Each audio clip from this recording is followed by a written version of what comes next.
In today's video, I'm going to be talking about 5 ways that you can use leftover juice pulp so that when you're juicing from home, you're not wasting a thing. Now, we actually do have 10 ways that you can use leftover juice pulp, so make sure and watch out for part 2 of this video where we'll give you the other 5 ways that you can use it. Number 1 is juice pulp smoothie bombs.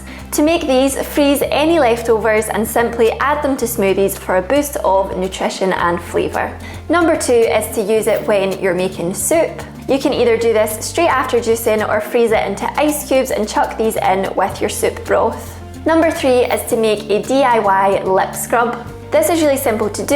After juicing, mix some pulp with brown sugar, olive oil and honey, and you can exfoliate your lips. Number 4 is to use it as a smoothie bowl topping. You can also add some into the actual smoothie itself like we did in idea number 1, but specifically as a topping, it's a really great addition to your smoothie bowl. And similarly, idea number 5 is to use it as a topping in salads. I hope you enjoy the ideas in this video. Make sure to watch out for part 2 and make sure to like and subscribe.